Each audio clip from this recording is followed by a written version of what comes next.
আসসালামু আলাইকুম প্রিয় দর্শক, অন্য মঞ্চের আলাপচারিতায় আপনাদের সকলকে স্বাগত জানাচ্ছি।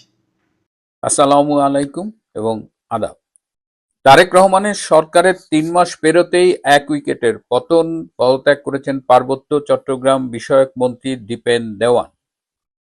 তিনি কেন পদত্যাগ করলেন এই বিষয়ে আজকে কথা বলবো, এবং এটাই কি আপাতত মন্ত্রী পরিষদের শেষ পদত্যাগ, নাকি সামনে আরো কয়েকজন পদত্যাগ করবেন। গতকাল একটু টাচ দিয়েছিলাম এবং বলেছিলাম যে আমাদের যে পার্বত্য চট্টগ্রাম বিষয়ক মন্ত্রী দীপেন দেওয়ান যে পদত্যাগ করেছেন এর প্রকৃত কারণটা আপনাদের জানানোর চেষ্টা করব, এবং আমি সেই তথ্যগুলো পেয়েছি। যদিও তিনি ব্যক্তিগত পদত্যাগ পত্রে তার স্বাস্থ্যগত কারণের কথা বলেছেন, কিন্তু আমি তার আশেপাশে কিছু মানুষের সাথে কথা বলে নিশ্চিত হয়েছি এই মুহূর্তে তার এমন কোনো স্বাস্থ্যগত ইস্যু নেই যে কারণে মন্ত্রিত্ব থেকে তাকে পদত্যাগ করতে হবে। তাকে বেসিক্যালি পদত্যাগে বাধ্য করা হয়েছে, সরকার অনেকটা বাধ্য হয়েছে তাকে পদত্যাগ করতে বলতে। কেন, কি করেছেন যে তাকে এই শুরুতেই চলে যেতে হলো? আমরা খোঁজ নিয়ে জেনেছি, দ্য সোর্স নিউজের সূত্র আমাদের নিশ্চিত করেছে যে দীপেন দেওয়ানের সাথে ভারতের নর্থ ইস্ট রিজিয়ন, উত্তর পূর্বাঞ্চলীয় বিচ্ছিন্নতাবাদী সন্ত্রাসী গোষ্ঠীর নিয়মিত যোগাযোগের প্রমাণ পাওয়া গেছে, এবং একাধিক কল রেকর্ড পাওয়া গেছে যেখানে তিনি সন্ত্রাসী গোষ্ঠীদের সাথে বিভিন্ন সময়ে আলাপ করেছেন। তো তার এই নর্থ ইস্টের বিচ্ছিন্নতাবাদী গোষ্ঠীর সাথে সংশ্লিষ্টতার কারণে একটি প্রভাবশালী দেশ তারা এটি নিয়ে সরকারের কাছে তথ্য প্রমাণ সাবমিট করেছে, এবং তারা বলেছে যে অচিরেই এই সন্ত্রাসের গডফাদার দীপেন দেওয়ানকে মন্ত্রী পরিষদ থেকে সরিয়ে দেওয়া হোক।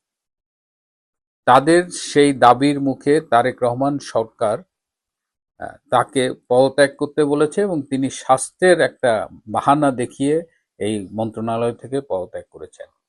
সুতরাং তার মূল কারণই হলো এই বিচ্ছিন্নতাবাদী সন্ত্রাসী পাহাড়ি গোষ্ঠীর সাথে যোগাযোগ।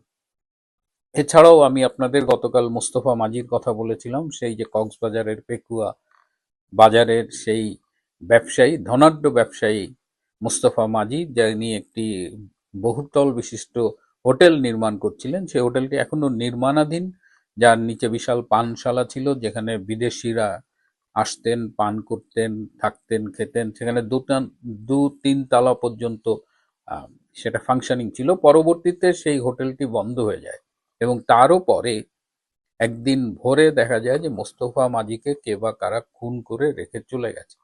এই মন্ত্রী দীপেন দেওয়ান ওই মোস্তফা মাঝির বিজনেস পার্টনার ছিলেন, এবং মোস্তফা মাঝির এই যে ব্যবসা, এই হোটেল, এখানে কিন্তু অনেক দেশি বিদেশি প্রকাশ্যে গোপন ইনভেস্টমেন্ট ছিল। ওই এলাকাটা আর আরাকান আর্মি, তারপরে আরো বিদেশি কিছু শক্তি অপশক্তির চলাফেরা ছিল।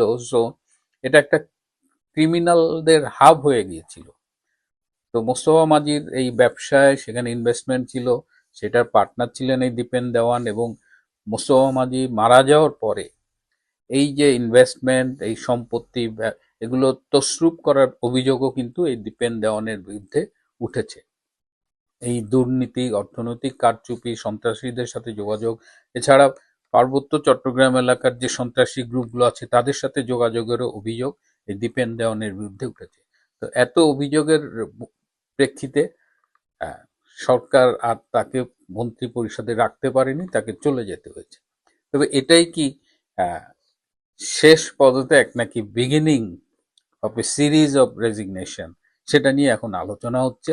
অ্যাটলিস্ট ঢাকা-10 থেকে যিনি এমপি নির্বাচিত হয়েছেন, যিনি শেখ রবিউল আলম, যিনি একসাথে তিনটে গুরুত্বপূর্ণ মন্ত্রণালয়ের দায়িত্ব একসাথে পালন করছেন, যেটাই বলেছি যে সড়ক যোগাযোগ ও সেতু, রেল, নৌ পরিবহন, মানে এই 3টা ভাইটাল মিনিস্ট্রি একটা লোকের হাতে। এবং তার বিরুদ্ধেও কিন্তু সন্ত্রাসে মদদ দেওয়ার অভিযোগ উঠেছে। সর্বশেষ গতকাল যে তোফায়েল আহমেদের জানা যায় ধানমন্ডিতে হামলা হয়েছে, সেই হামলাতে যারা জড়িত ছিল তারা অধিকাংশই এই শেখ রবিউল আলমের লোক। এছাড়া 32 ভাঙার সাথেও শেখ রবিউল আলমের একটা সম্পৃক্ততা ছিল।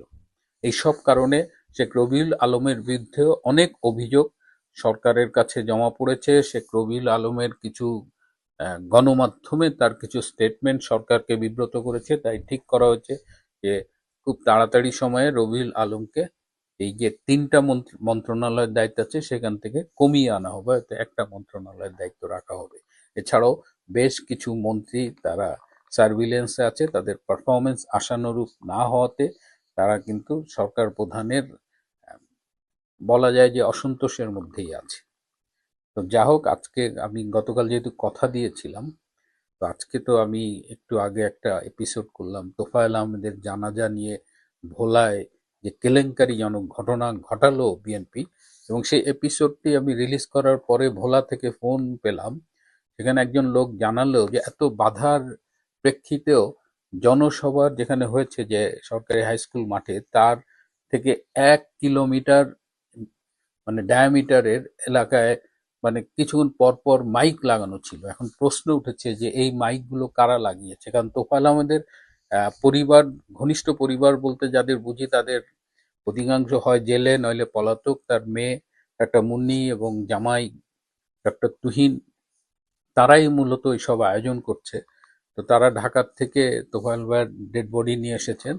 তো এখন যেটা ধারণা করা যায় যে মানুষ স্বতঃস্ফূর্তভাবেই এই কাজগুলো করেছে এবং লক্ষ লক্ষ লোক হয়েছে জানা যায়, এবং শেষমেশ প্রশাসনও তাকে সরকারিভাবে একজন মুক্তিযোদ্ধার যে প্রাপ্য রাষ্ট্রীয় সম্মান, তাকে গার্ড অফ অনার দিয়েই বিদায় দিয়েছে।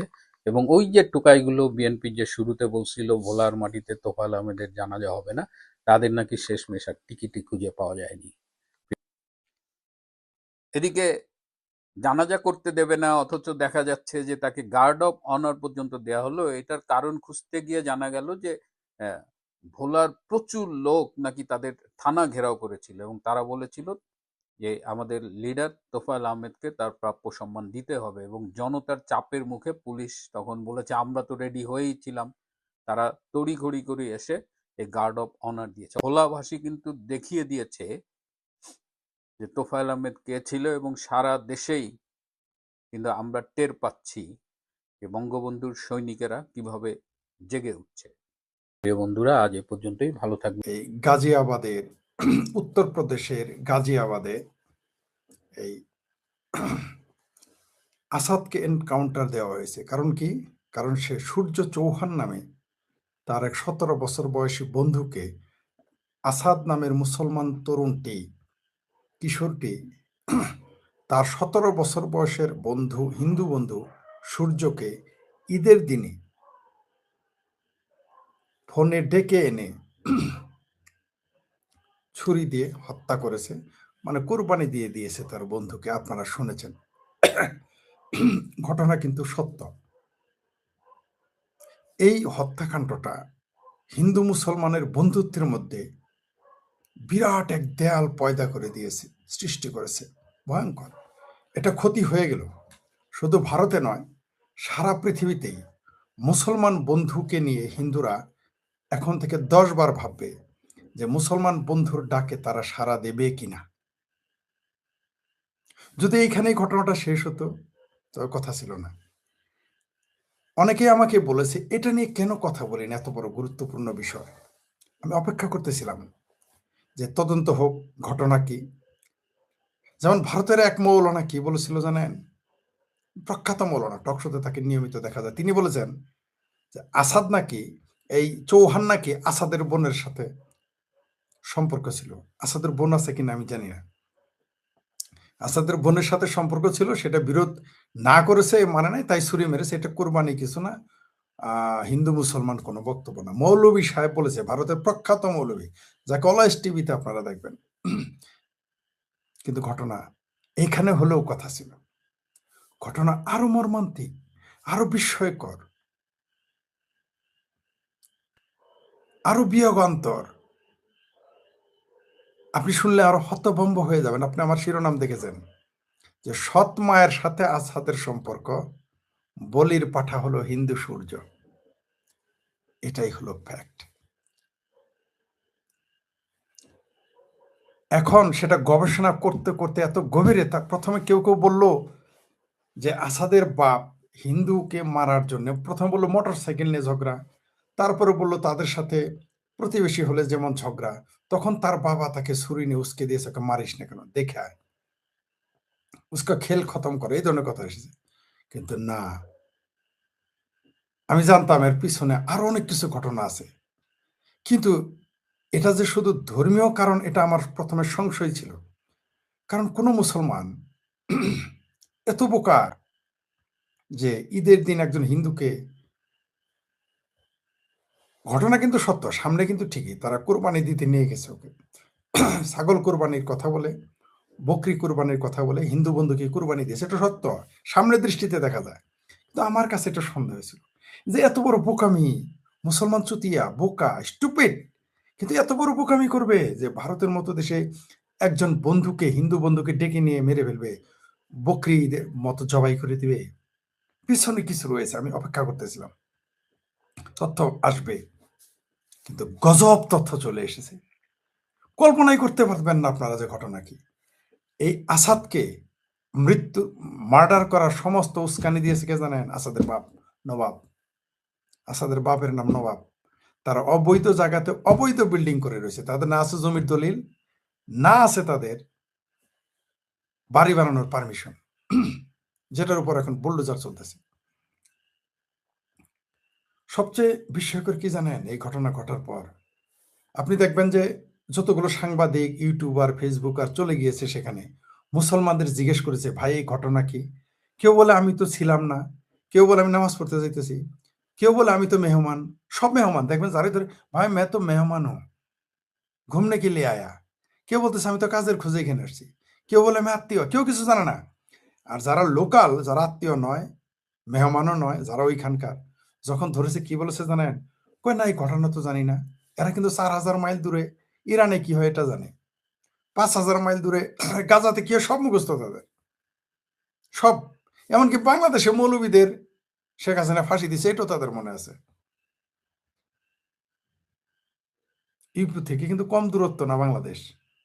বাংলাদেশে মৌলবীদের আওয়ামী লীগ ফাঁসি দিয়েছে, রাজাকারদের ফাঁসি দিয়েছে এটা বলে নাই। নিজামী, কাদের মোল্লা, সাইদিকে জেল দিয়েছে, গোলাম আজমকে জেল দিয়েছে। ভারতের মুসলমানরা কি বলে জানেন? মৌলবীদের ফাঁসি দিয়েছে আওয়ামী লীগ। এরা যে রাজাকার আলবদর ছিল এটা আর বলে নাই। কারণ ওই যে মসজিদ টু মসজিদ, মসজিদ মাদ্রাসায়, শুনেন, টেলিভিশনের চাইতে আপনারা বলেন না যে মিডিয়া খুব শক্তিশালী, আমার কচু, মিডিয়া আমার কচু শক্তিশালী, মসজিদ মন্দির অনেক শক্তিশালী। তাতে তার জন্য দেখবেন 4000 5000 মাইল দূরে গাজাতে কি হয় জানে কি? আপনাকে মনে করছেন এরা পত্রিকা পড়ে? কেউ, এরা টিভি দেখে? কেউ কেউ না। কোনো কয়জন মুসলমান পত্রিকা পড়ে? কয়জন মুসলমান? আরে বাইরে তো কোরআন, কোরআনই পড়ে না, হাদিসই পড়ে না, পত্রিকা পড়বে? কয়জন পত্রিকা পড়ে? কয়টা পত্রিকা ছাপে? কিন্তু বাংলাদেশের যে মূর্খ লোকটা, মূর্খ, আচ্ছা মূর্খ নারীটা তো মূর্খ, আমার এক ভাবি আছে মূর্খ, পড়তে পারে না, সেও জানে প্রতিদিন গাজাতে কি হয়, সেও জানে কাশ্মীরে কি হয়, সেও জানে ইরানে কি হইতাছে, সে কিন্তু বই পড়তে পারে না, পত্রিকা পড়তে পারে না, মূর্খ। যারা আমারে কোন রকম সাইন টাইন আমরা শিখেছি, সে ভাবি সব জানে। কেমনে জানলো? ওই যে মসজিদের মৌলবী বলেছে আর তালিমের মহিলারা বলেছে, এটা তার কানে পৌঁছে গেছে। সে কিন্তু টিভিও দেখে না, কারণ তার সময় নেই, তার সময় নেই টিভি দেখার। জানলো কেমনে? মসজিদ, মাদ্রাসা, মন্দির, এগুলো কোনো বিষয় প্রচারের জন্য বিশাল ব্যাপার। এরা 4000 মাইল 5000 মাইল দূরে ইরানে গাজাতে কি হয় সব জানে। কিন্তু তারা, তার প্রতিবেশী, ঘরের পাশে ঘর, সে জানে না এই সূর্য চৌহানকে যে মেরেছে এটা সে জানে না। এই হলো মুসলমানের চরিত্র। কিন্তু মুসলমানরা যদি তখন নেমে আসতো যে না হ্যাঁ আমরা জানি এই কি হয়েছে, একজন হিন্দু ছেলেকে মেরেছে ঈদের দিন, একে পুলিশে দাও, তাহলে কিন্তু ওই বুলডোজারও চলতো না, তাহলে কিন্তু ওরা এনকাউন্টারও হইতে হইতো না, জেল হইতে হইতো, যেহেতু বয়স কম, জেল হয়ে যেত লাইফ টাইম, রাইট? কিন্তু ওই উত্তরপ্রদেশে গাজিয়াবাদের ওই প্রতিবেশী একটা মুসলমান এগিয়ে আসে নাই এই কথাটা বলার জন্য, যেটা অন্যায় হয়েছে, একটা মুসলমান আসে নাই। অথচ সেখানে 1/3 মুসলমান ওই কলোনিতে, ওই এলাকাতে একটা মুসলমান আসলো না। কিন্তু এরা ইরানের জন্য 600 কোটি টাকা চাঁদা তোলালো, ঢাকাতে যে ঢাকা ওরা নাম জানে কিনা সন্দেহ আছে, শেখ হাসিনার নাম জানে কিনা সন্দেহ আছে, খালেদা জিয়ার নাম জানে কিনা সন্দেহ আছে, কিন্তু তারা জানে ঢাকাতে নাকি আলেমদের ফাঁসি দিছে আওয়ামী লীগ, এটা জানে। কিন্তু নিজের বাড়ির কাছে একটা মার্ডার হয়ে গেল, তা চাঞ্চল্যকর। আমরা বাংলাদেশ থেকে বরিশাল থেকে জানি, আর তারা বাড়ির কাছে থেকে জানলো না। ইরানের খবর জানে 4,000 মাইল দূরে, 5,000 মাইল দূরে গাজার খবর জানে। এই হলো মুসলমান। মুসলমানের এই চরিত্র শুধু ভারতে না, সারা পৃথিবীতে একই চরিত্র। এরা এগুলো জানবে না। যেমন বাংলাদেশে মুসলমান, ভারতে কত কত কত নির্যাতন হচ্ছে মুসলমানদের উপরে, ডাটা পাবেন ভারতীয়দের সাথে বেশি ডাটা পাবেন। কিন্তু বাংলাদেশে যে সংখ্যালঘু নির্যাতন হয়, হিন্দুর উপর নির্যাতন হয়, বৌদ্ধের উপরে নির্যাতন হয়, খ্রিস্টানের উপর নির্যাতন হয়, আদিবাসীদের উপর নির্যাতন হয়, আর নাস্তিক মুক্ত চিন্তক এদের তো পাইলে জবাই করে ফেলে। এটা তো বাংলাদেশে জায়েজ, এটা তো হালাল বাংলাদেশে। এটা অলিখিতভাবে লিখিতভাবে আইনগত রাজনীতিভাবে সব বৈধ। এগুলো তারা জানে না। বাংলাদেশে বলবো কি, না না না, বাংলাদেশে কোনো সংখ্যালঘু নির্যাতন হয় না, কিন্তু ভারতে হয়, কাশ্মীর এটা জানে। আর নিজের ঘরের পাশে, ঠিক আছে, গরুর মাংস কিনে কসাইয়ের কাছ থেকে, মুসলমান কসাইয়ের কাছ থেকে গরুর মাংস কিনে ওজনে নাকি কম হয়েছে কিনা প্রমাণ করার জন্য হিন্দু দোকানের দাড়ি পাল্লায় ওঠা আমি নিজে দেখেছি। আমি অবাক হয়ে দেখলাম, এবং সেটা কিন্তু ইচ্ছা করে করছে। মানে ওই দোকানদারের সাথে তাদের ছিল বিরোধ, তাদের যে কোনো কারণে বিরোধ, তারা মেন্টালি টর্চার করার জন্য হিন্দু, বুঝেন, মুসলমান কসাইয়ের কাছ থেকে গরুর মাংস নিয়েছে, নিয়ে সেটা মাপতে গেছে হিন্দুর দাড়ি পাল্লায়। কল্পনা করতে পারেন আপনি? এটা হয় কোন মুসলমান দোকানে? আপনি শরীরে মাংস মাপতে পারবেন? এটা তো আপনার আকলে বাধা দিবে যদি আপনি জানেন ওই লোকটা মুসলমান। কোনো নাস্তিক, কোনো হিন্দু যাবে না মুসলমানের দোকানে শরীরে মাংস মাপতে, কিন্তু বাংলাদেশে হিন্দুরা যায়। আমি নিজের চোখে দেখেছি, তাই বললাম কথাটা। আপনাদের কাছে এটা হাস্যকর মনে হতে পারে, অবিশ্বাস্য মনে হতে পারে। আর গরুর হাড় দিয়ে ঢেল দেওয়া, হিন্দুদের বইনের গায়ে, ভাগ্নির গায়ে, খালার গায়ে, মায়ের গায়ে হাত দেওয়া, এগুলো তো আপনারা আমার চেয়ে বেশি জানেন। কি মিথ্যা বলেছি? মিথ্যা বললাম? আর মালওয়ান ডাকতো, এটা তো স্বাভাবিক। হিন্দুদের তো, বাংলাদেশের মানুষ এই হিন্দুর বাচ্চা কয়জনে ডাকে, বা সনাতনী বাচ্চা তো জানাই না, তো হিন্দুর বাচ্চাও ডাকে না, কি বলে, মালওয়ানের বাচ্চা ডাকে না। আচ্ছা, যাই হোক, দেখেন, আসাদ তার সৎ মায়ের সাথে লুডো খেলতেছিল। ঘটনা শুনেন এখন, জানমান্তের শীতের শিবিরে। আসাদ মানে নবাবের বাপের নাম নবাব, উত্তরপ্রদেশের গাজিয়াবাদে। যারা বলতেছেন মুসলমানের বাড়ি বুলডোজার মেরেছে, তারপরে তাকে এনকাউন্টার করেছে, আমি এনকাউন্টারের পক্ষে না, সত্য। কিন্তু যে হালত হয়েছে এটা না করলে উপায় নেই। কিন্তু আমি কিন্তু ক্রস ফায়ার এনকাউন্টারের পক্ষে না, আগে বলে নিতেছি। আবার বললেন না যে আমি এটার পক্ষে বলেছি, না, আমিও চাই আদালতে বিচার হোক এবং দ্রুত বিচার হয়ে যাক। কিন্তু ঘটনা কি, আসাদ তার বাপের নাম নবাব, তার যে সৎ মা ছিল, ছোট মা, সেই মায়ের সাথে সে লুড্ডু খেলতেছিল, বুঝছেন তো, লুডু লুডু লুডু ছক্কা পাঞ্জা খেলতেছিল। এইটা দেখা আসাদের বাপেরই সন্দেহ হয়েছে। আসাদের বাপ চিন্তা করলো, চিন্তা করে দেখেন, পুত্র কিন্তু আসাদের বাপ চিন্তা করলে পোলারে শিক্ষা দিতে হবে। তার জন্য সে পরিকল্পিতভাবে এই সূর্য চৌহানের সাথে ঝগড়া বাজিয়েছে ওর বাবা। প্রথমে ঝগড়া হয়েছে ওর বাবার সাথে, ওর বাবা এসে বলছে, দেখ আমার সাথে ঝগড়া হয়েছে চৌহানের, সূর্য চৌহানের। তো বাবা খেপাই দিছে, এই হিন্দু, এই মালওয়ান আমারে সাথে খারাপ ব্যবহার করছে, যা ওর খেলা খতম করে দিয়া, এভাবে বলেছে। এই ছুরিটা ওর বাপে দিছে, আসাদের বাপ। উদ্দেশ্য কি জানেন? আসাদের বয়স কম, ওরা যদি মার্ডার করে তাহলে লাইফ টাইম জেল হবে, বা 10-12 বছর ফিরে পোলায় শিক্ষা পেলো, জেলে গেল, আর তার সৎ মায়ের সাথে তার সম্পর্ক থাকলো না। কল্পনা করতে পারেন? মানে এই জায়গায় বলি হিন্দু, 71-এ হিন্দু বলি, 47-এ হিন্দু বলি, সব জায়গায় বলি শুধু হিন্দুরাই হয়। ঘটনা দেখেন, কি প্ল্যান, মাস্টার প্ল্যান, ঈদের দিন ঘটাইছে। আর বাপের প্ল্যানটা দেখেন, সিম্প্যাথি নেওয়ার জন্য। সিম্প্যাথি। আমি প্রথমেই সন্দেহ করেছিলাম যে এই ছেলে ঈদের দিন কেন, এটা বাপের প্ল্যান, আর বাপ ঈদের দিন উস্কিয়ে দিয়েছে। এবং এই যে আরো 2-3 জনকে অ্যারেস্ট করছে না, 2 জন পলাতক আর 2-3 জন বন্ধুকে অ্যারেস্ট করছে, এরাও কিন্তু অর্ধেক নির্দোষ। দেখেন ফেসে গেল কিভাবে। এই জন্যই বলি ষড়যন্ত্র খুব খারাপ জিনিস, খুবই মারাত্মক। কে যে কার কারণে মরতেছে বাঁচতেছে, কে যে কার কারণে জেল খাটতেছে ধোলাই অন্ধকার। বাপে নিজের পোলাকে ফাঁসায় দেওয়ার জন্য এই প্ল্যান করেছে যাতে পোলা মার্ডার কেসে জেল খাটে। আর বাপ জানতো যে জেল হবে, এনকাউন্টার হবে, এটা জানতো না। স্বাভাবিক যে জেল হয়ে যাবে, সৎ মায়ের সাথে সম্পর্ক, বাপ এটা মেনে নিতে পারে নাই। তাহলে মুসলমান বাপ, মুসলমান পোলা, মুসলমান সৎ মা আকাম কুকাম করলো, তারা বলি হয়ে গেল হিন্দু। দেখেন হিন্দু ভাইরা, আপনারা তো সেই সম্প্রদায় যাদের জন্য 18 অধ্যায় মন্ত্র পাঠ করতে হয়, পুরো ধর্মগ্রন্থ শোনাইতে হয়, তারপর আপনার দেবতা জাগে। তার আগে আপনার দেবতাই জাগে না। আমি হেয় করে বলতে, এটা কিন্তু সত্য।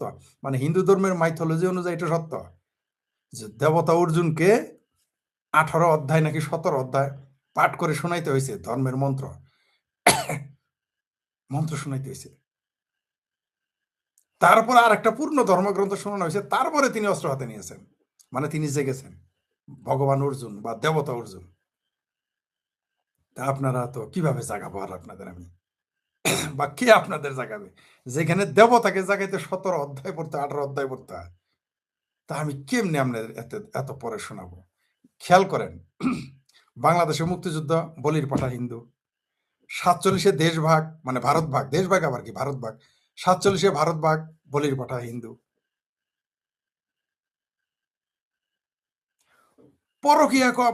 পরকিয়া করতেছিল, মানে সন্দেহ করেছে তার বাপ, সত্য মিথ্যা আমি জানি না, বললেন না যে আমি অভিযোগ করেছি, এটা তার বাপের অভিযোগ। এখন ধরা পড়ে তার সৎমা পলাতক। অদ্ভুত ব্যাপার। এনকাউন্টারে গেল আসাদের সৎমা কেন পলাতক? কেন বলেন? তাকে তো কেউ দায়ী করে নাই। আসাদের সৎমাকে, অর্থাৎ গাজিয়াবাদের ইউপির, আবারও বলি, ভারতের উত্তরপ্রদেশের গাজিয়াবাদে যে আসাদ এনকাউন্টারে মারা গেল, বন্ধুকে হত্যার দায়ে ছুরি মেরে কুরবানির দিন বলছে যে আয় তোরে বকরি ঈদ দেখাবো, বকরি কিভাবে বলি দেয় তোরে দেখাবো, কোরবানি দেয়, দেখাই থেকে বন্ধুরে কোরবানি দিয়ে দিছে। দেখেন ঘটনা কোথায় কি ঘটে গেল। তার মা কেন পলাতক? আমাকে বুঝায় বলেন। আসাদের সৎমা কেন পলাতক? তাকে তো কেউ দায়ী করে নাই, করেছে?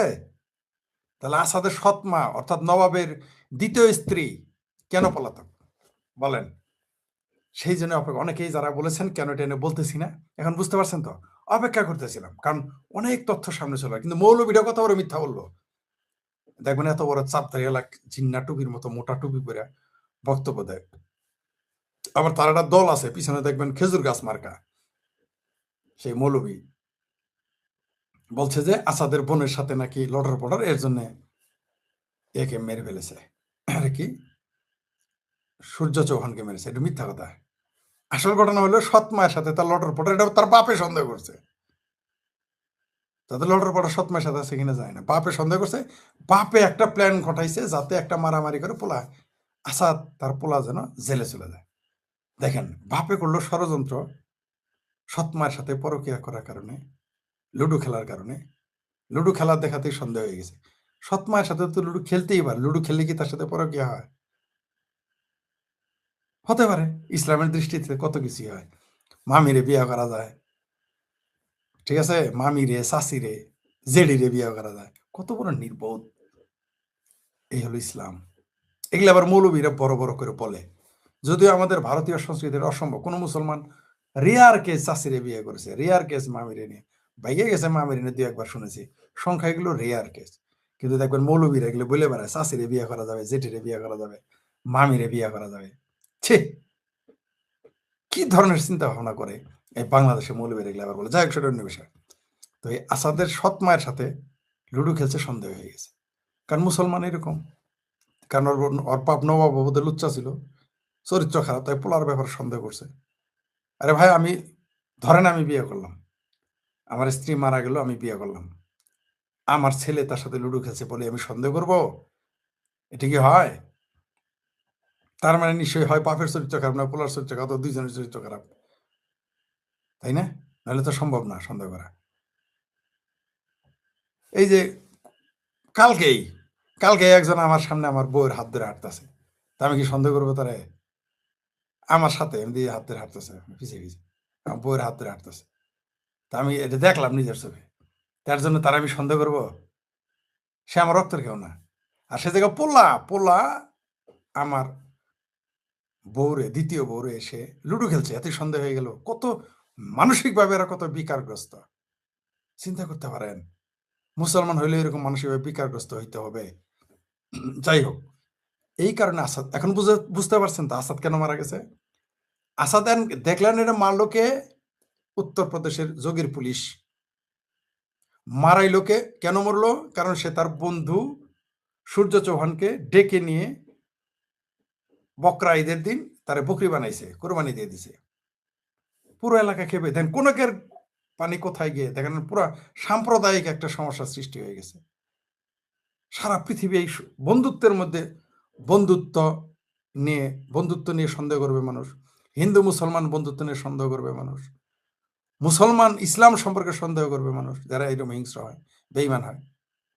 আবার যোগীর পুলিশ পড়ে গেছে বিপদে, যে এনকাউন্টার কেন দিলেন, সত্য না মিথ্যা। কত রকম সমস্যার সৃষ্টি হলো কেন? ওই যে বাপে সন্দেহ করছে সৎ মায়ের সাথে, পোলা আসাদের সাথে সম্পর্ক, তার জন্য নিজের পোলারে বলির বাড়া বানায় ফেললো। কত বড় স্টুপিড! অথচ আমি অন্তত 50টা পরিবার চিনি, হয় বাপে ছাড় দিয়েছে, নয় মায়ে ছাড় দিয়েছে। বাপের সাথে অন্য নারীর পরকীয়া, সন্তানের সুখের জন্য তারা ঝগড়া করে আলাদা হয়ে গেছে বা চুপ নীরবে মেনে নিয়েছে। এরকম নারী তো অনেক আছে। 50 জন পুরুষের চিনি কমপক্ষে, যে যারা নিজের সন্তানের জীবনে নিরাপত্তা ভেবে বউয়ের পরকীয়াকে মেনে নিয়েছে। আমার জীবন কিন্তু অনেক কিছুর সাক্ষী। আমি অনেক বিষয় গবেষণা করেছি যা আপনারা করেন না। বললাম তো 50 জন পুরুষকে চিনি, পুরুষ যারা নিজের স্ত্রীকে ছাড় দিয়েছে, পরকীয়া করার সুযোগ দিয়েছে বা ইগনোর করে গেছে, না দেখার ভান করে গেছে সন্তানের নিরাপত্তার জন্য। আমি সাক্ষী এগুলোর দেখেছি। তেমনি শত শত নারী রয়েছে যারা স্বামীর পরকীয়া মেনে নিয়েছে, স্বামীর লাম্পট্য মেনে নিয়েছে সন্তানের ভবিষ্যতের জন্য। আর এইখানে বাবা তার সন্তানকে সৎ মায়ের সাথে সম্পর্কের সন্দেহে তাকে খুন করতে উস্কায়া দিল। কি কি ক্ষতি করলো দেখছেন? ইসলামের দুর্নাম করলো, বন্ধুত্বের দুর্নাম করলো, মুসলমানের দুর্নাম করলো, ভারতের বদনাম করলো, যোগীর পুলিশের বদনাম করলো, সাম্প্রদায়িক দাঙ্গা লাগার পরিস্থিতি হয়ে গেল। একটা ঘটনা কত দিক গেল এখন খেয়াল করছেন? ঘটনা কিন্তু এটা হলো আসল ঘটনা। মৌলবীরা বলতেছে তার বোনের সাথে প্রেম, না, এটা সঠিক নয়। আমি আপনাকে যেটা বললাম সেটা অন রেকর্ড, সেটা মিডিয়াতে এসেছে, ভারতের মেইন স্ট্রিম মিডিয়াতে এসেছে, সেগুলো রিসার্চ করে আপনাদের বললাম। এই 2 দিনে টেনে রিসার্চ করতেছি যে কি হচ্ছে। এই হচ্ছে ঘটনা। আসাদ তার বাপের সন্দেহ মায়ের সাথে, সৎ মায়ের সাথে পরকীয়া করে, এর জন্য তাকে একটা মার্ডার কেসে ফাঁসায় দেওয়ার জন্য হিন্দু বন্ধুর সাথে শত্রুতা করে দিল। দেখেন, মাঝখান থেকে বলি হয়ে গেল হিন্দু। হিন্দুস্তানের হিন্দু মুসলমান পুত্র সৎ মায়ের পরকীয়ার বলি হয়ে গেল। আজব ঘটনা। কোন দেশে বাস করেন? মানে মানুষ কিরকম চিন্তা করতে পারে, এইভাবে চিন্তা করতে পারে, ভাবা যায়?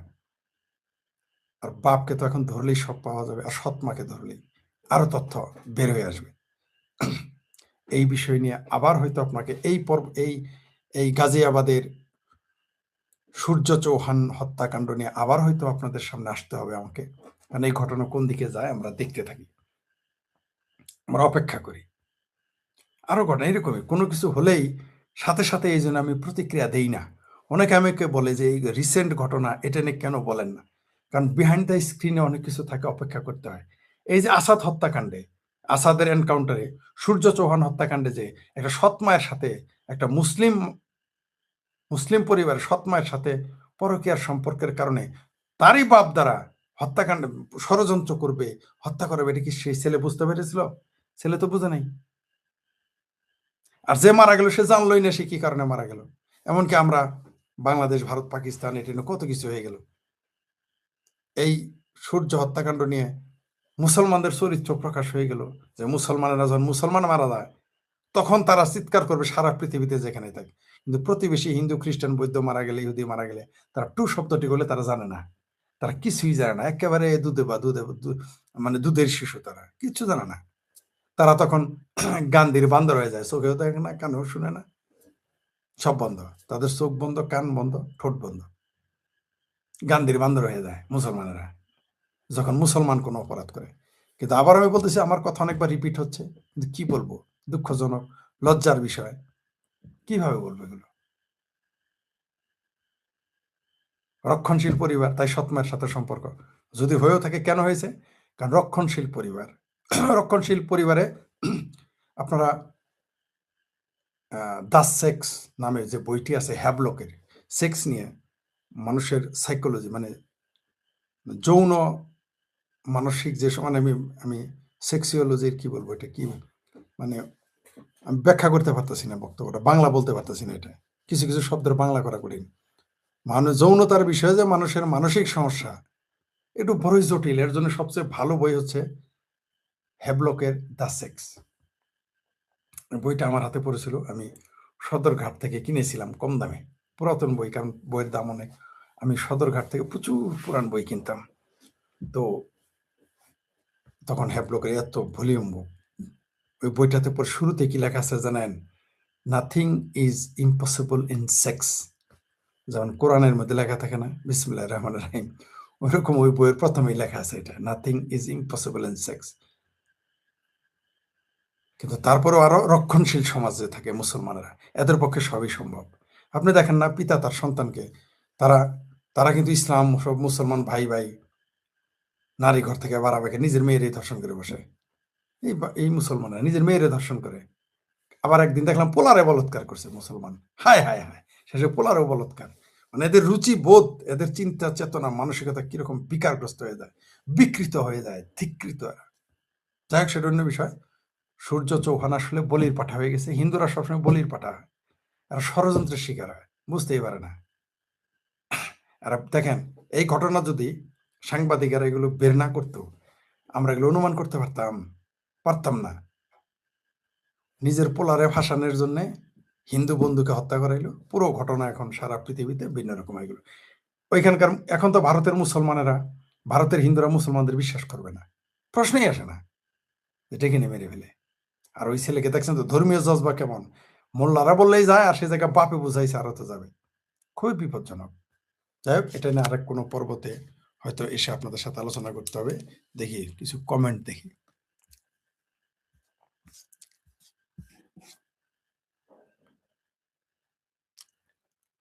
এই কই থেকে আইছে এটা?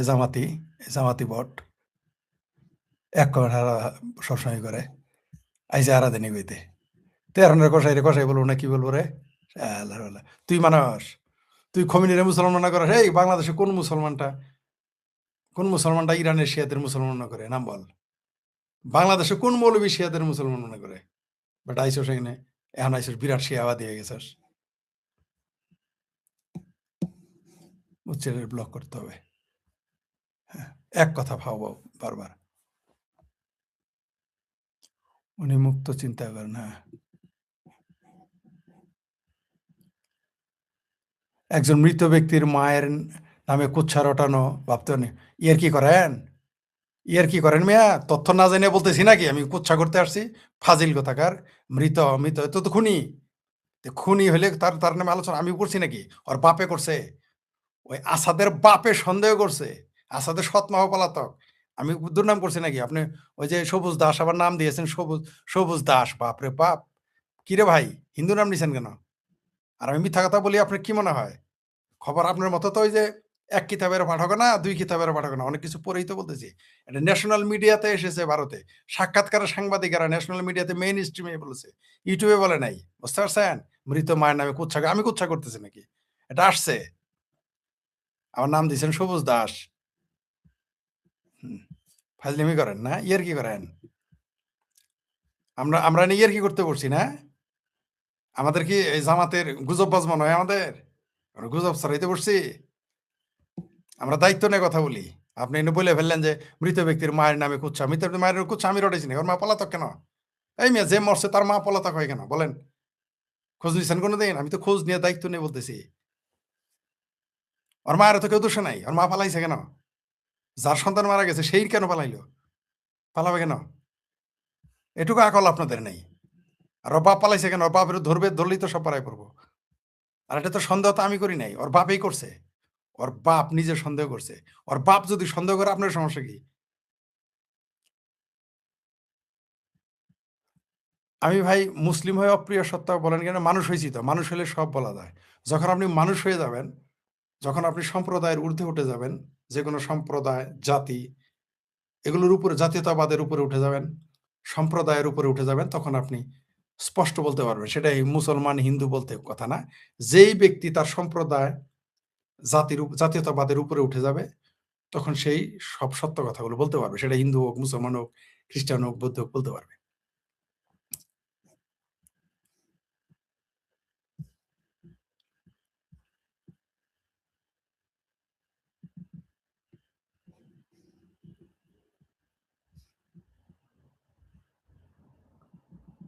ফরিদ ভাই, আপনি ঠিকই তখন জামাতের সাইবার স্বাধীন, হ্যাঁ হ্যাঁ, রাইট রাইট, ঠিক বলছেন। আমি ফেসবুকে যাই আর লাইভে যাই, ইউটিউবে, যেখানে যাই জামাতের টিম চলে আসে, আসবেই তো। ওদের ওদের পিত্তি চালাবো, এটাই আমার কাজ। স্বাধীনতা বিরোধীদের ঘুম হারাম করে দিব, জামাতের ঘুম হারাম করে দিব, শিবিরের ঘুম হারাম করে দিব, হেফাজতের ঘুম হারাম করে দিব। চামড়া নাইপিরের মৌলবাদী যারা স্বাধীনতা বিরোধী শক্তি বাংলাদেশে যত আছে, চামড়া নাইপির, শর্ষি নাইপির, এদের ঘুম হারাম করে দিব। বাংলাদেশে ইনকিলাব মঞ্চের সাবেক মুখপাত্র শরীফ ওসমান হাদী হত্যাকাণ্ড নিয়ে আবারও রাজনীতি বেশ জমে উঠেছে। নতুন করে রাজনীতি জমে ওঠার সূত্রপাত ভারতের পশ্চিমবঙ্গ থেকে। পশ্চিমবঙ্গের সাবেক মুখ্যমন্ত্রী মমতা বন্দ্যোপাধ্যায় হাদী হত্যাকাণ্ডের জন্য ২রা জুন ভারতের কেন্দ্রীয় স্বরাষ্ট্রমন্ত্রী অমিত শাহের দিকে ইঙ্গিত করে চাঞ্চল্যকর বক্তব্য দিয়েছেন। বিষয়টি নিয়ে বাংলাদেশ ও প্রতিবেশী ভারতের পশ্চিমবঙ্গের রাজনীতিতে নতুন করে তীব্র আলোড়ন সৃষ্টি হয়েছিল। এর ঠিক ১ ঘন্টার মধ্যে শরীফ ওসমান হাদীর ভাই শরীফ ওমর হাদী পরপর ২টি স্ট্যাটাস দিয়ে নতুন করে বারুদ উস্কে দিয়েছেন। প্রথম স্ট্যাটাসে তিনি হাদীর খুনের সাথে ইন্টারিম সরকারের কয়েকজন উপদেষ্টা এবং বিএনপি সরকারের কয়েকজন এমপি মন্ত্রী সরাসরি জড়িত বলে দাবি করে প্রধানমন্ত্রী তারেক রহমানের কাছে এই হত্যাকাণ্ডের সাথে জড়িতদের বিচার দাবি করেছেন। তার কিছুক্ষণের মধ্যে আরেকটি স্ট্যাটাসে অভিযোগ করেছেন হাদী হত্যার প্রেক্ষাপট তৈরিতে আমিরে জামাতের একজন পিএস জড়িত। তার দাবি হাদীকে ঢাকা ৮ থেকে সরিয়ে দেওয়ার জন্য ব্যাপক চাপ দেওয়া হয়েছে। মমতা ব্যানার্জির বিস্ফোরক মন্তব্যের পর হাদীর ভাইয়ের এমন ২খানা চাঞ্চল্যকারী স্ট্যাটাস বাংলাদেশের রাজনীতিতে আবারও হাদী হত্যাকাণ্ডকে নতুন করে আলোচনায় নিয়ে আসলো। প্রশ্ন উঠেছে, হাদীর ভাই একজন সরকারি কর্মকর্তা হয়ে এমন অভিযোগ কেন করলেন, তাও আবার প্রধানমন্ত্রী বরাবর? আবার হাদীর হত্যা মামলায় এফআইআর কেন তিনি এই অভিযোগগুলো আগে করেননি? মমতা ব্যানার্জির মন্তব্যের পর কেন অভিযোগগুলো সামনে নিয়ে আসা হলো? ২০২৫ সালের ১২ই ডিসেম্বর শুক্রবার জুমার নামাজের পর রাজধানী ঢাকার ব্যস্ততম এলাকা পুরানা পল্টনের কালভার্ট রোডে গুলিবিদ্ধ হন শরীফ ওসমান হাদী। গুরুতর আহত হাদীকে প্রথমে ঢাকা মেডিকেল কলেজ হাসপাতালে নিয়ে যাওয়া হয়। পরে অন্তর্বর্তী সরকারের বিশেষ সহায়তায় তাকে দ্রুত সিঙ্গাপুরে একটি বিশেষায়িত হাসপাতালে স্থানান্তর করা হয়। কিন্তু ৬ দিন পর ১৮ই ডিসেম্বর হাদী মারা যান। ১৮ই ডিসেম্বর রাতে বাংলাদেশে এক নজিরবিহীন তাণ্ডব চলেছিল। দেশের বড় দুটি সংবাদ মাধ্যম প্রথম আলো, ডেইলি স্টারে অগ্নিসংযোগ করা হয়। চট্টগ্রামে অবস্থিত সহকারী ভারতীয় হাই কমিশনের বাসভবনের সামনে বিক্ষোভকারীরা পাথর ছুড়ে। এরপর বেশ কিছুদিন ধরে ইনকিলাব মঞ্চের নেতারা ৩০ দিনের আলটিমেটাম দিয়ে শাহবাগে বসে আন্দোলন করছিল। ঘটনার ২৫ দিনের মাথায় অর্থাৎ চলতি বছরের ৬ জানুয়ারি ঢাকা মহানগর পুলিশের গোয়েন্দা বিভাগ আদালতে এই মামলার প্রথম চার্জশিট দাখিল করে। ডিবির এই চার্জশিটে মোট ১৭ জনকে আসামি করা হয়। ডিবির তদন্ত অনুসারে হাদীকে সরাসরি রিকশায় গুলি করেছিলেন ফয়সাল করিম মাসুদ এবং ঘটনার সময় মোটরসাইকেল চালাচ্ছিলেন আলমগীর হোসেন। তবে ডিবির এই চার্জশিট রাজনৈতিক মহল ও হাদীর পরিবারের কাছে সম্পূর্ণ বিশ্বাসযোগ্য মনে হয়নি। এই বিতর্কের জেরে এবং মামলার গভীরতা অনুধাবন করে গত ১৫ই জানুয়ারি আদালত মামলাটি অধিকতর তদন্তের জন্য পুলিশের অপরাধ তদন্ত বিভাগকে নির্দেশ দেয়। অবশ্য বাংলাদেশে জাতীয় সংসদের নির্বাচনের আগে থেকে হঠাৎ করে হাদী হত্যার বিচারের দাবিটা ম্রিয়মাণ হয়ে যায়। দর্শক, শরীফ ওসমান হাদী হত্যাকাণ্ডের তদন্ত কেবল বাংলাদেশের অভ্যন্তরীণ বিষয়ে সীমাবদ্ধ থাকেনি। হত্যাকাণ্ড ঘটনার পর শুটার ফয়সাল করিম মাসুদ এবং আলমগীর হোসেন অবৈধভাবে ভারতে চলে যায়। গত 8 মার্চ পশ্চিমবঙ্গ পুলিশের স্পেশাল টাস্ক ফোর্স বা এসটিএফ উত্তর 24 পরগনার বনগা বাগদা রোড থেকে এই দুজনকে গ্রেফতার করে। পরবর্তীতে তাদের বিধাননগর আদালতে পেশ করে 14 দিনের পুলিশি হেফাজতে নেওয়া হয়। বিধানসভা নির্বাচনে পরাজয়ের পর প্রথম রাজনৈতিক কর্মসূচিতে অংশ নিয়ে এই হাদি হত্যাকাণ্ডকে ঘিরে 2রা জুন বিস্ফোরক মন্তব্য করেছেন তৃণমূল কংগ্রেসের সভানেত্রী মমতা বন্দ্যোপাধ্যায়। মঙ্গলবার কলকাতার প্রাণকেন্দ্র ধর্মতলায় মমতা বন্দ্যোপাধ্যায় দাবি করেন, বাংলাদেশের ওই ঘটনায় খুনিদের রাজ্য পুলিশের এসটিএফ গ্রেপ্তার করার পর কেন্দ্রীয় স্বরাষ্ট্রমন্ত্রী অমিত শাহর ফোন পান তিনি। অমিত শাহর নাম উল্লেখ করে মমতা বন্দ্যোপাধ্যায় বলেন, বাংলাদেশ থেকে একটা বড় খুনিকে রাজ্য পুলিশের এসটিএফ গ্রেপ্তার করেছিল, যা নিয়ে বাংলাদেশে অনেক আন্দোলন হয়েছে। অন্য দেশের অভ্যন্তরীণ বিষয়ে কথা বলার অধিকার আমার নেই। মমতা আরো বলেন, কেন্দ্রীয় স্বরাষ্ট্রমন্ত্রী অমিত শাহ নিজে তাকে ফোন করে বলেছিলেন, আপনি রাজ্য পুলিশকে জানিয়ে দিন এটা যেন বাইরে না যায়, কারণ এটা দেশের ব্যাপার। স্বরাষ্ট্রমন্ত্রীকে সরাসরি প্রশ্ন ছুড়ে দিয়ে মমতা বলেন, কাকে দিয়ে খুন করিয়েছিলেন, কার কার নাম বেরিয়েছিল। আজকে সরকার পরিবর্তন হলেও তিনি সবটাই জানেন বলে দাবি করেন। তবে দেশের স্বার্থে এবং বাংলাদেশের স্থিতিশীলতার কথা চিন্তা করে সেই নামগুলো এখনই প্রকাশ করছেন না বলে জানান মমতা। তিনি বলেন, এতদিন তিনি বলেননি, কিন্তু আজকে অত্যাচারের শেষ সীমায় গেছে বলে তাকে মুখ খুলতে হয়েছে। তিনি সে নামটা বলতে চান না, বললে বাংলাদেশ উত্তাল হয়ে যাবে। দর্শক, এখানে প্রশ্ন হলো, মমতা কেন হঠাৎ করে বাংলাদেশের উত্তাল হাওয়া নিয়ে এতটা চিন্তিত? যদিও দাবি করেছেন তিনি বাংলাদেশকে ভালোবাসেন, আবার বলেছেন দেশের স্বার্থে ওই নাম তিনি বলবেন না। এমন বক্তব্য সামাজিক মাধ্যমে ছড়িয়ে পড়ার পর বাংলাদেশে এ নিয়ে বেশ আলোচনা শুরু হয়েছিল। এমনকি খোদ সাবেক অন্তর্বর্তী সরকার প্রভাবশালী লোকজনও এ নিয়ে সামাজিক মাধ্যমে স্ট্যাটাস দেন। ইউনূসের বিশেষ সহকারী ফায়েজ তায়েব আহমেদ, যিনি নির্বাচনের আগে দেশ ছেড়েছেন, তিনি লিখেছেন, হাদি হত্যাকাণ্ডে জড়িত থাকার জন্য মমতা প্রকাশ্যে ভারতের কেন্দ্রীয় সরকারকে অভিযুক্ত করেছেন। এর মাধ্যমে ওসমান হাদি হত্যায় ভারতের সংশ্লিষ্টতা প্রকাশ্যে আসলো। ইউনূসের এই সাবেক বিশেষ সহকারী আরো লিখেছেন, প্রশ্ন থেকে যায় বাংলাদেশে ভারতের হয়ে ঠিক কারা কাজ করেছে, এখানকার কোনো ব্যক্তি এসে নাকি সংস্থা। এরপর তিনি তার স্ট্যাটাসে হাদির হত্যাকারীরা কিভাবে বাংলাদেশ ছেড়ে পালিয়েছিল তার একটা বিবরণ দিয়েছেন। লিখেছেন, হাদির হত্যাকারীরা দুপুর 2:30 থেকে রাত 11:15 দেশের অভ্যন্তরে দীর্ঘতম পথ পাড়ি দিয়ে নেত্রকোনা সীমান্তে পৌঁছে এবং সেখানে চোরাচালানের একটা পপুলার রুট ব্যবহার করে, যেটা সম্পর্কে বিজিবি আগে থেকেই জানে, এবং সেখানে 2টি পাইপ সুড়ঙ্গ আছে যা দিয়ে মানব পাচারও হয়ে থাকে। যেখানে বিকাল 5:30 থেকে 6টার মধ্যে সীমান্ত সিল করার নির্দেশ দেওয়া হয়েছিল, সেখানে বর্ডার গার্ড চৌকির কয়েক কিলো দূরের এই রুট ও পয়েন্ট সিল করতে ব্যর্থ হবে, এটা অবিশ্বাস্য। 4.5 ঘন্টা পরেও এই পয়েন্টটি বিজিবি নিয়ন্ত্রণে আসলো না। এটি কোনোভাবেই স্বাভাবিক ব্যর্থতা নয়। বিজিবি প্রধানকে এ বিষয়ে ব্যাখ্যা দিতে হবে। প্রশ্ন হলো, ইউনূসের এই বিশেষ সহকারী যে গল্পগুলো লিখেছেন সেগুলো তারা ক্ষমতায় থাকার সময়, সেই সময় কেন তিনি এই প্রশ্নগুলো তোলেননি?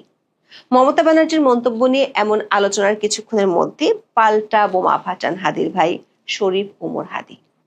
দর্শক, হাদি হত্যাকাণ্ডের পর থেকে হাদির পরিবারের সদস্যদের সরকারের পক্ষ থেকে বেশ কিছু সুযোগ সুবিধা দেওয়া হয়েছিল। বিশেষ করে হাদির বড় ভাই শরীফ ওমর হাদিকে নিয়ে সরকারের কিছু পদক্ষেপ সাধারণ মানুষের মনে কৌতূহল ও নানা সন্দেহের জন্ম দিয়েছিল। হাদি হত্যাকাণ্ডের মাত্র 1 মাসের মাথায়, অর্থাৎ চলতি বছরের 16 জানুয়ারি তৎকালীন অন্তর্বর্তী সরকার এক প্রজ্ঞাপনের মাধ্যমে শরীফ ওমর হাদিকে যুক্তরাজ্যের বার্মিংহামে অবস্থিত সহকারী হাই কমিশনের 2য় সচিব হিসেবে 3 বছরের জন্য চুক্তিভিত্তিক নিয়োগ দেয়। তখন অনেকেই অভিযোগ করেছিলেন, হাদির ভাইকে তড়িঘড়ি করে এমন একটি গুরুত্বপূর্ণ কূটনৈতিক পদে প্রদান করাকে অনেকেই সরকারের পক্ষ থেকে হাদির পরিবারকে শান্ত রাখার বা মুখ বন্ধ রাখার একটি কৌশল হিসেবে দেখেছিলেন। সরকারি কর্মকর্তা হয়েও হাদির ভাই 2রা জুন প্রধানমন্ত্রীর উদ্দেশ্যে বেশ বিস্ফোরক স্ট্যাটাস দিয়েছেন। প্রথম স্ট্যাটাসে লেখেন, শহীদ ওসমান হাদির খুনের সাথে ইন্টারিম সরকারের কয়েকজন উপদেষ্টা এবং বিএনপি সরকারের কয়েকজন এমপি মন্ত্রী সরাসরি জড়িত। মাননীয় প্রধানমন্ত্রী হাদি হত্যার সাথে জড়িত সবাইকে বিচারের মুখোমুখি করুন। হাদি হত্যার বিচার না করলে আপনাকে ওরা হত্যা করবে, যেভাবে আপনার বাবা শহীদ প্রেসিডেন্ট জিয়াউর রহমানকে হত্যা করেছে। হাদি হত্যার বিচার আপনি না করলে আপনাকে হত্যা করলেও কেউ বিচার করবে না। হাদি হত্যার বিচার বাংলাদেশের স্বাধীনতা এবং সার্বভৌমত্বের জন্য রেড লাইন। হাদি হত্যার বিচার করুন। এর 1 ঘন্টা পর তিনি আরো একটি স্ট্যাটাস দেন, তবে এবারের স্ট্যাটাসটি অপেক্ষাকৃত ছোট। সেই স্ট্যাটাসে লিখেন, শহীদ ওসমান হাদি হত্যার প্রেক্ষাপট তৈরিতে আমিরে জামাতের একজন পিএস জড়িত। হাদিকে ঢাকা 8 আসন থেকে সরিয়ে দেওয়ার জন্য ব্যাপক প্রেসার দিচ্ছে আমাদের। দর্শক, মমতা ব্যানার্জির মন্তব্যের পর হাদির ভাইয়ের স্ট্যাটাস বাংলাদেশের রাজনীতিতে হাদি হত্যাকাণ্ডের ইস্যুকে আবারও চাঙ্গা করে তুলল কিনা তা হয়তো সামনের দিনগুলোতে বোঝা যাবে। যদি হাদির ভাইয়ের অভিযোগ সত্যি হয়, তাহলে তারেক রহমানকে তার মিত্র ইউনূসের উপদেষ্টা ও নিজের দলের এমপিদের বিরুদ্ধে ব্যবস্থা নিতে হবে। সেটি কি তারেক রহমান করতে পারবেন? দেখো, তুমি তোফায়েল আহমেদ সাহেব সম্বন্ধে বলেছো যে বঙ্গবন্ধুর সঙ্গে তুলনা করেছো। একটা জিনিস বললে আমার দৃষ্টতা হবে না, তোফায়েল আহমেদ কিন্তু পাকিস্তানের মধ্যে আন্দোলন করে সারা পাকিস্তানে আইয়ুব শাহীর পতন ঘটিয়েছিল। শুধু ইস্ট পাকিস্তানে না, আইয়ুব খান ছিল পাকিস্তানের প্রেসিডেন্ট। পাকিস্তানের প্রেসিডেন্ট এবং তোফায়েল আহমেদ যে আন্দোলনটা শুরু করেছিল 69 সনে, সে আন্দোলনে কিন্তু পাকিস্তান থেকেও জুলফিকার আলী ভুট্টো সমর্থন করেছিল। তুমি জানো যে জুলফিকার আলী ভুট্টো আইয়ুব খানের পররাষ্ট্রমন্ত্রী ছিল। 65 সনের যুদ্ধের পরে ভারতের লাল বাহাদুর শাস্ত্রীর সঙ্গে যে সন্ধি চুক্তি হয়েছিল তাসকন্দে বসে, সেখানে জুলফিকার আলী ভুট্টো নেতৃত্ব দিয়েছিল। এবং সে জুলফিকার আলী ভুট্টো তৎকালীন পরবর্তীতে আমরা যখন বাংলাদেশে 69-এ গণ আন্দোলন গড়ে ওঠে তোফায়েল সাহেবদের নেতৃত্বে, আসম আব্দুর রব, নূর আলম সিদ্দিকী, আজকে যে সমস্ত বৈষম্য বিরোধী নেতাদেরকে আমরা অনেক বড় বড় হিরো বানিয়েছি, তৎকালীন পাকিস্তান আমলে সর্ব পাকিস্তানে মানুষ যখন আইয়ুব খানের জাতাকলে পিষ্ট ছিল, যখন আইয়ুব খানের মার্শাল ল পূর্ব এবং পশ্চিম পাকিস্তানের কোনো লোকই মানছিল না, ইনক্লুডিং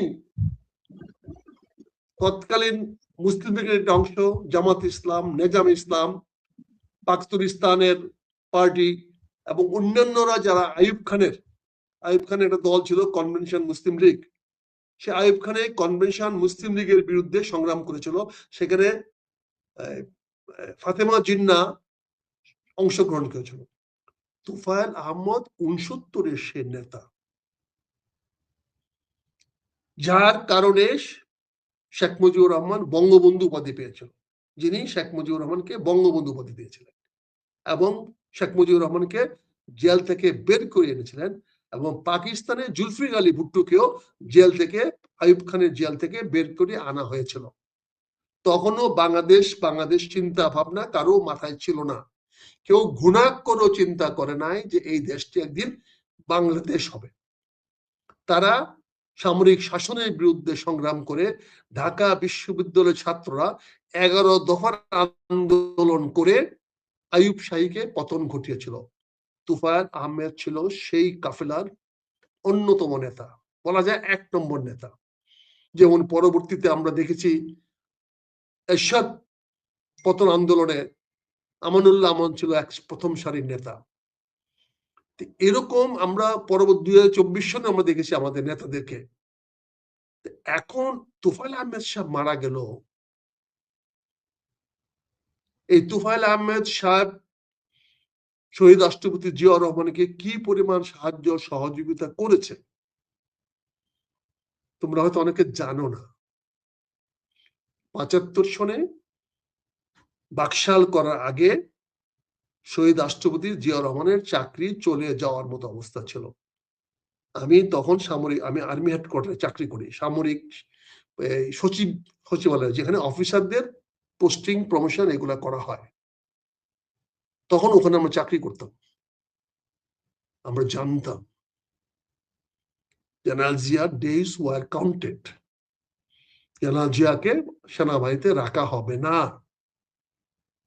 এই তোফায়েল আহমেদ, আব্দুর রাজ্জাক, এরা দুইজনে মিলে উনাকে চাকরিতে রেখেছিল। এটা আজকে হয়তো অনেকে মনে করবে যে আমি তোফায়েল আহমেদকে শুধু আওয়ামী লীগের নেতা হিসেবে দেখলে হবে না। তোফায়েল আহমেদরা এদেশের তাদের কন্ট্রিবিউশন আছে। তোফায়েল আহমেদ, আসম রূপ, শাহজাহান সিরাজ, নূর আলম সিদ্দিকী পরবর্তীতে জীবনে তারা কে কি করেছে না করেছে সেটা দেখে লাভ নাই, কিন্তু তারা কিংবদন্তি ছিল, তারা হিরো ছিল। আইয়ুব খানের মতো একটা ফিল্ড মার্শালকে ক্ষমতার থেকে, পাকিস্তানের ক্ষমতা থেকে হটানোর জন্য এরা ছিল অগ্রনায়ক। পুরো পাকিস্তানে ইস্ট পাকিস্তান আন্দোলনের কারণে আইয়ুব খানের পতন হয়েছিল। পরবর্তীতে ইয়াহিয়া খান ক্ষমতায় আসে এবং ইয়াহিয়া খান এসে বাংলাদেশের উপর অত্যাচার চালায় এবং সেখানে ইয়াহিয়া খান ভুট্টো এক হয়ে বাংলাদেশ অত্যাচার চালাতে গিয়ে এই বাংলাদেশের জন্ম হতে বাধ্য করে। আজকে আমার কষ্ট লেগেছে। আমি যেখানে গর্ববোধ করি বর্তমান জামাত ইসলাম যুদ্ধ অপরাধের সঙ্গে জড়িত নয়, যেখানে আমি জোর গলায় সবার সামনে বলি, পরিষ্কার করে বলি, জামাত ইসলাম স্বাধীনতার বিরুদ্ধের শক্তি নয়, জামাত ইসলাম কোন যুদ্ধ অপরাধ করে নাই। কিন্তু আজকে যখন আমি দেখি তোফায়েল আহমদের মতো নেতাদেরকে অবমূল্যায়ন করা হয়, অপমান করা হয়, সংসদে তাদের তার জানাজা পড়তে দেওয়া হয় না, তখন শুধু দুঃখ নয়, আমার মধ্যে ক্ষোভ হয়। যারা এই কাজের সঙ্গে জড়িত তাদের বিরুদ্ধে আমি নিন্দা জানাই, ক্ষোভ জানাই। পারলে আমাকে মেরে ফেলেন, গুলি করেন, পোলাপান দিয়ে মারেন, কিন্তু আপনারা গতকালকে যে কাজটি করেছেন অন্যায় করেছেন, অপরাধ করেছেন। এই জিয়া রহমানকে বেঁচে থাকার পিছনে, চাকরিতে থাকার পিছনে, ডিপটি চিফ থাকার পিছনে ওনার অনেক অবদান আছে। আজকে কথায় কথায় যারা উসমানী কথা বলেন, এই সেনা বাহিনীতে বিভেদটা কে এনেছে? কে এনেছে? এই যারা উসমানী। তিনি জেনারেল জিয়াকে সেনাপ্রধান না বানিয়ে জেনারেল শফিউল্লাহকে সেনাপ্রধান বানাতে উনি প্ররোচিত করেছেন বঙ্গবন্ধুকে। আজকে কথায় কথায় বলেন জেনারেল উসমানীর অবদানের কথা। আমরা বলতে চাই না সে আমাদের সিপাহ সালার ছিল, আমরা তো জানি। আজকে কারা জেনারেল জিয়ার বিরুদ্ধে ছিল তাদেরকে আপনি মূল্যায়ন করতেছেন, তাদেরকে আপনি মাথায় তুলে যাচ্ছেন। এই জাসদ, এই মেজর জলিল, তারা তো জিয়া রহমানের বিপক্ষে ছিল। এই জাসদ জেনারেল জিয়া হত্যা করতে চেয়েছিল, প্রচুর বিপ্লব করেছে যে এই জাসদ জেনারেল জিয়ার বিরুদ্ধে। আজকে আপনারা জাসদের কথা বলেন। আজকে জেনারেল জিয়া যদি সেদিন জামাতের আমিরকে দেশে আসতে না দিতেন, জামাতকে পুনর্বাচিত না করতেন, জামাতকে রাজনীতি করার সুযোগ না দিতেন, 1980 সনে যদি নিবন্ধন না দিতেন, আজকে ইতিহাস কি হতো আমি জানি না। কিন্তু আমার দুঃখ লেগেছে।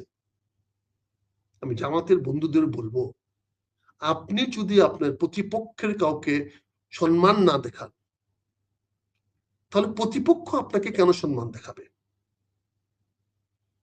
আজকে তুফাইল আহমদের মতো লোকদেরকে যদি আপনি সম্মান দেখাতে না পারেন, তাহলে তো বোঝা গেল আমরা যারা সম্মান দেখাচ্ছি না, সরকারি হোক আর যাই হোক, তারা আমরা বাংলাদেশের স্বাধীনতার পক্ষে নই। এটা তো প্রমাণ করে দিলেন গতকালকে। আজকে যারাই তোফায়েল আহমদের মতো লোকদেরকে ন্যূনতম প্রাপ্য সম্মানটুকু দিবে না, তারা বাংলাদেশকে অস্বীকার করার চেষ্টা করছে, তারা বাংলাদেশের মুক্তিযুদ্ধকে অস্বীকার করার চেষ্টা করছে। সেটা তো মেনে নেওয়া যাবে না। আমি বারবার সার্টিফাই করব, বারবার বলবো যে হ্যাঁ, জামাত ইসলাম মুক্তিযুদ্ধের বিরোধিতা করে না, বাংলাদেশ জামাত ইসলাম মুক্তিযুদ্ধের বিরুদ্ধে নয়। আজকের শিবিরের ছেলেরা, আজকের জামাতের সদস্যরা কেউ স্বাধীনতার বিরুদ্ধে না, মুক্তিযুদ্ধের বিরুদ্ধে না। কিন্তু আপনারা যদি তোফায়েল আহমেদকে সম্মান করতে না দেন, তাহলে কালকে যদি তোফায়েল আহমেদের দলেরা ক্ষমতায় আসে, কে জানে আসবে না? আপনারা কি জানতেন ক্ষমতায় আসবেন? 15 বছর তো আসতে পারেন নাই, ক্ষমতার কাছেও আসতে পারেন নাই। এই গতকালকে আমরা দুদিন আগে 30শে মে শহীদ জিয়া রহমানের শাহাদাত বার্ষিকী উদযাপন করলাম। জিয়া রহমানকে রাজাকার বলে গালি দেওয়া হয়েছিল না? কই কিছু করতে পারছেন? শেখ হাসিনা বলেছে না, পার্লামেন্টে দাঁড়িয়ে বলেছিল না? কিছু করতে পেরেছেন? পারছিলেন কিছু করতে? এই মানিক, জাস্টিস মানিক বলে নাই কিছু পারছিলেন? আজকে দুঃখ, আপনি যদি সম্মান পাইতে চান, আপনি যদি বাংলাদেশের স্বাধীনতার পক্ষে লোকদের সম্মান পাইতে চান, তাহলে স্বাধীনতার পক্ষে যারা ছিল তাদেরকে সম্মান করতে হবে। এটা সময়ের ব্যাপার। আজকের দিনে দিন না, এই দিনে দিন না, এই দিনকে নিয়ে যাবে ওই দিনের পাশে। আপনি সকল দিনকে পরিহার করতে পারবেন না। আজকে আপনি বিজয় হয়ে গেছেন বলে ভাববেন না এই বিজয় আপনি চিরদিন ধরে রাখবেন। আজকে আমরা কেন পারলাম না, কেন তোফায়েল আহমেদের জানাজা আমরা সংসদ ভবনে করলাম না? মেজর হাফিজ সাহেব, আপনি তো ভোলার লোক, আপনি তো এলাকার লোক, আপনি যদি মুক্তিযোদ্ধা, আপনি জাতির সামনে কি জবাব দিবেন? আপনি উত্থান পতন কি আপনি জানেন না? আপনি তো উচিত ছিল ইনিশিয়েটিভ নেওয়া। নো, সে একজন সংসদ সদস্য ছিল, ভুলে যান সবকিছু। আপনি পাকিস্তানের সঙ্গে সখ্য করতে পারেন, পাকিস্তানের সেনাবাহিনী বাংলাদেশে আসতে পারে, পাকিস্তান যেন আমাদের অত্যাচার করছিল, মারছিল, কাটছিল, সেই কথা ভুলে গেলেন। আর তোফায়েল আহমেদ তো আওয়ামী লীগের গত 5 বছরে আওয়ামী লীগের তো তার তীব্রতার কথা শুনতো না। তারপরে বলবো ঠিক আছে, আওয়ামী লীগের লোক হিসেবে আপনি তাকে কোন রকম গুরুত্ব দিয়েন না, কিন্তু তার মৃত্যু সংবাদ আপনি জাতীয় টেলিভিশনে বলছেন আওয়ামী লীগের নেতা। তোফায়েল আহমেদ যদি আওয়ামী লীগের নেতা হয়, তা বাংলাদেশের নেতা কে? আজকে আপনি ক্ষমতায় আছেন বলে আপনি বাংলাদেশ নেতা হয়ে গেছেন, কালকে আপনি কার নেতা হবেন? ওই দলের নেতাই তো হবেন। এই যে বারবার আমরা ভুল করি, যখন ইতিহাস আমাদেরকে ইতিহাসের সামনে দাঁড় করায়, প্রতিবারই আমরা ফেল করি, প্রতিবারই আমরা হেরে যাই। আজকে শহীদ রাষ্ট্রপতি জিয়া রহমান কিন্তু এই ধরনের কাজ করে নাই। তিনি কিন্তু গোলাম আজমকে বাংলাদেশে আসতে দিয়েছেন, শেখ হাসিনাকে বাংলাদেশে আসতে দিয়েছেন। তিনি প্রচুর যুদ্ধ অপরাধীকে ক্ষমা করেছেন, কিন্তু ওনাকে তো আমরা ক্ষমা করি নাই। এদেশের জনগণ বিরুদ্ধে ষড়যন্ত্র করে কিছু লোকেরা তাকে হত্যা করেছে, তাকে তো বাঁচিয়ে রাখে নাই। আজকে তোফায়েল আহমেদ, তার কাছে আমরা কোনোদিন যায়ও নাই, তার সঙ্গে আমাদের কোনো নাই, কিন্তু তোফায়েল আহমেদ 69-এ গণ অভ্যুত্থানের সে নায়ককে, মহানায়ককে আপনাদের অবমূল্যায়ন করার সুযোগ নাই। তাহলে 24-এর মহানায়কদের অবস্থান কি হবে বুঝতে পারছেন? এই যে হাদির কথা বললাম, হাদির মতো একটা মহানায়ক ঢাকা শহরে প্রকাশ্যে দিবালোকে হত্যা হলো। আজকে একটি মেয়েকে ধর্ষণ করার কারণে সবাই মিলে আমরা 15 দিনের মধ্যে শাস্তি কামনা করছি, এবং শাস্তি দিতে বাধ্য হবে সরকার যেভাবে হোক।